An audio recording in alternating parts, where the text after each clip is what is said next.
अस्सलाम वालेकुम और आदाब।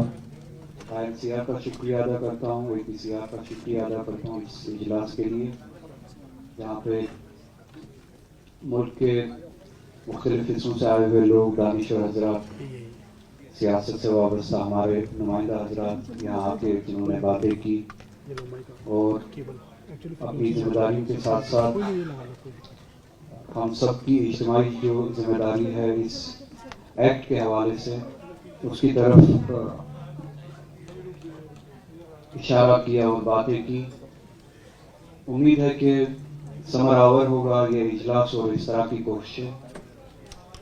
मुख्तसर बात करूँगा, बातें अक्सर बेशतर जितनी होनी चाहिए थी वो सब हुई है और उनमें ज़्यादा इजाफा करने की गुंजाइश है नहीं और वक्त की भी तंगी है। मामला इस तरह का है कि वक्फ ये हमला आज तारीख में पहली बार नहीं हुआ है। वक्फ अव्वल खुदावंद ताला का घर खाने खुदा काबतुल्लाह, अगर तारीख की तरफ तवज्जो की जाए तो एक मगरूर हाकिम की मिसाल मिलती है जिसने मगरूर होकर इसी तरह वक्फ पे हमला किया था। अब्रहा नाम के हाकिम, मगरूर हाकिम की मिसाल है, कुरान में भी है, तारीख में भी है। इसी तरह से मदमस्त मगरूर हाथी लेके आया था और काबे पे हमला करने के इरादे से आया था, लश्करें लेके आया, हाथी लेके आया। हजरत अब्दुल मुतल्लिब जो मुतवल्ली थे, जब उन्होंने सुना कि ये मगरूर, ये हाकिम, ये लश्करी लेके आया है, हाथी लेके आया है और खिमजान है एक जगह, तो उनके पास गए और कहा कि मिलना है, अब्राहा से मिलना है।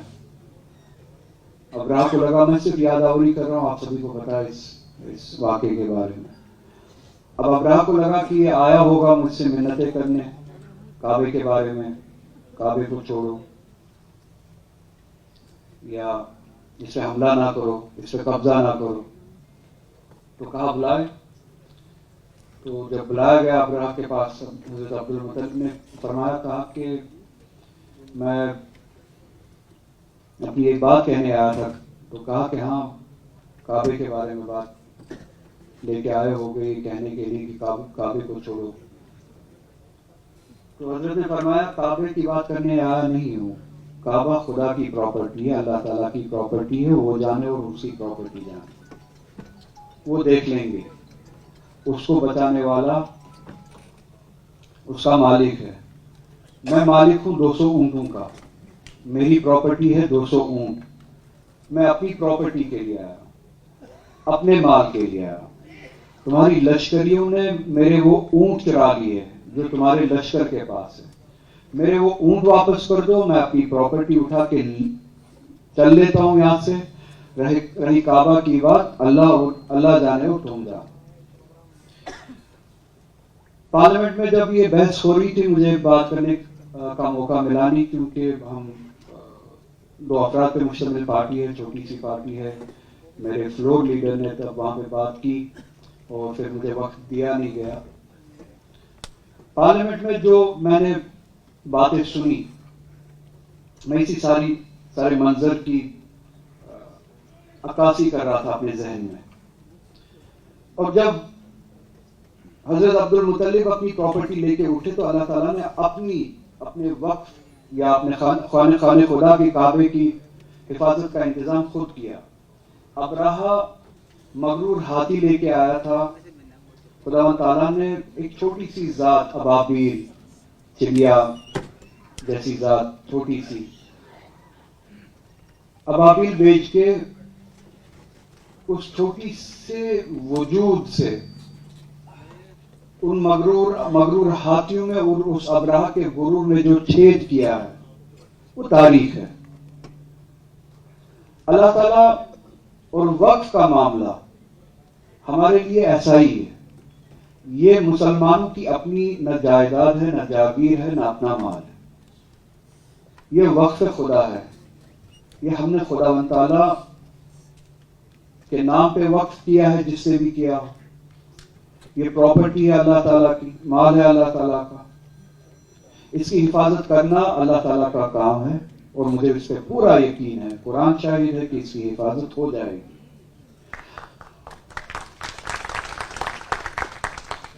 मैं सिर्फ अबाबील ढूंढ रहा था और 200 अपने ऊंट ढूंढ रहा था। अब आप कहेंगे कि इसमें 200 ऊंट तुम्हारे कौन से हैं? 200 ऊंट जिसे हम कॉन्स्टिट्यूशन ऑफ इंडिया कहते हैं, आईन हिंद।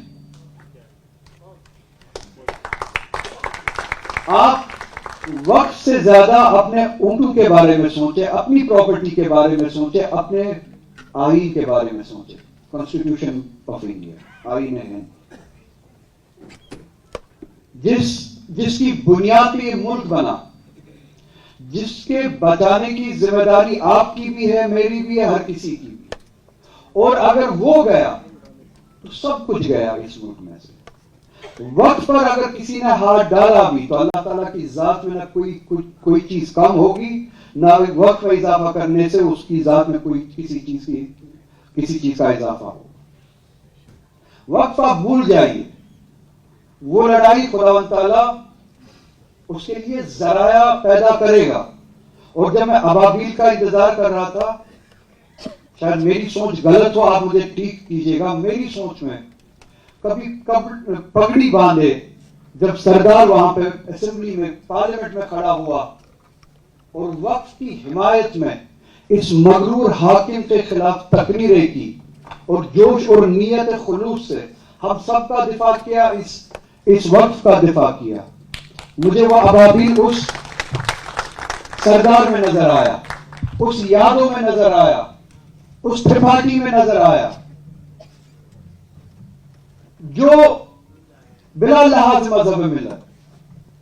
हमारे सरदार भाई थे, पार्लियामेंट में जितने भी हमारे मेंबर से जिन्होंने भी बात की, मुझे एक एक की जुबान अबाबील की जुबान है। यादव थे, एक एक की जुबान ये अबाबील की जुबान है। बैनर्जी थे, उनकी जुबान अबाबील की जुबान है। अल्लाह ताला ने वक्फ के लिए इंतजाम किया होगा, मुझे उसके बारे में घबराने की जरूरत नहीं है। हमारी जिम्मेदारी है उसके करीब घबराने की जरूरत है कॉन्स्टिट्यूशन के बारे में, आईन के बारे में। और फारसी में एक कहावत है कि अगर रूबर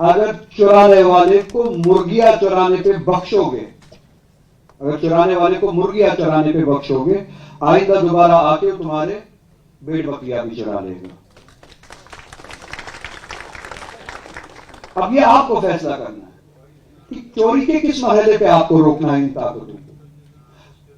ये जो कॉन्स्टिट्यूशन पे, आईन पे जो डाके डाले जा रहे हैं हर रोज, कभी वक्फ के नाम पे, कभी 370 के नाम पे, कभी ट्रिपल तलाक के नाम पे, किसी और नाम पे, ये जो डाके डाले जा रहे हैं, किस दिन आप उठोगे और इस चोर के हाथ को पकड़ोगे और ये चोरियां रोकोगे। अगर आप मुर्गी चुराने वाले की मुर्गी चुराने पे उसे बख्शोगे, आप जान लीजिए आपका सारा माल लुटा जाएगा। अगर आप वक्त पे खामोश रहे तो नतीजा यही होगा कि एक दिन आपका कॉन्स्टिट्यूशन ही नहीं होगा, आईन ही नहीं होगा। आप 370 पे खामोश रहे, बात वक्त तक आ पहुंची। इस तरह की कितनी सी मिसाल है। और हम जैसों के लिए आप सभी का क्या जवाब है? हमने 1947 में एक फैसला किया, मैं मुसलमानों से नहीं, बाकी अपने सभी दोस्तों से जो मुसलमान नहीं है मगर फिर भी खुदावंद ताला के मखलूक है, उसी एक बनाने वाले के मखलूक है, चाहे हिंदू हो चाहे सिख हो, हम सभी के भाई है, हमारे वजूद का हिस्सा है। मेरा सवाल उनसे है, हमने 1947 में एक फैसला लिया, कोई आसान फैसला नहीं लिया। ये जो यहाँ पे बैठे हैं जिन्हें मुसलमान कहा जाता है, इन्होंने 1947 में 2 नेशन थ्योरी को रिजेक्ट किया, इस वादे पे कि जिस थ्योरी को हम रिजेक्ट करते हैं उसको रिजेक्ट करने के लिए हम एक हकीकत जिएंगे। मैं सपना नहीं कह रहा हूं, एक हकीकत जिएंगे, एक हकीकत वाला मुल्क जिएंगे और बनाएंगे जो आईन की बुनियाद पे चलेगा, जो ना किसी मजहब की बुनियाद पे चलेगा, किसी रंग के बुनियाद पे चलेगा, किसी ट्रेडिशन की बुनियाद पे चलेगा। वो चलेगा और सिर्फ चलेगा आईन की बुनियाद पे, और उस मुल्क में आईन की बालादस्ती होगी हमेशा, हर किसी के लिए इक्वालिटी होगी, बराबरी होगी। और जब 1947 के बाद से लेके आज तक हमने ये मुल्क बनाया, भी खून भी दिया आप सभी ने, हम सभी ने, जैसे कि वो कह के गया, सभी का खून शामिल है यहाँ की मिट्टी में, किसी के का हिंदुस्तान थोड़ी है। अब वो मैं उस लफ्ज का इस्तेमाल थोड़ी करूंगा। ये दादागिरी हो रही है, बाप का नाम मत बता दे। बिल्कुल, अपना अपना अंदाज, अपना अपना तरीका, तो हम सभी का खून है इस यहाँ की मिट्टी में शामिल।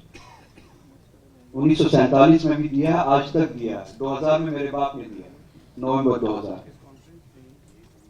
अच्छा, मैंने ये बात कही नहीं है, आज कहता हूं। 1992 के दंगे में जो दंगे हुए, एक अजीब सी मिसाल है मेरे घर में, जहां से मैं ये सीख के आता हूं कि हिंदुस्तान क्या है या इंसानियत क्या है। अजीब सी मिसाल, 1992 के दंगों में जब बॉम्बे में दंगे हुए, नाम देता हूं, आप सर्च कर लीजिएगा, रिकॉर्ड्स में होगा। तफज्जुल हुसैन खान नाम का एक बंदा कत्ल किया गया, चुरा मारा गया।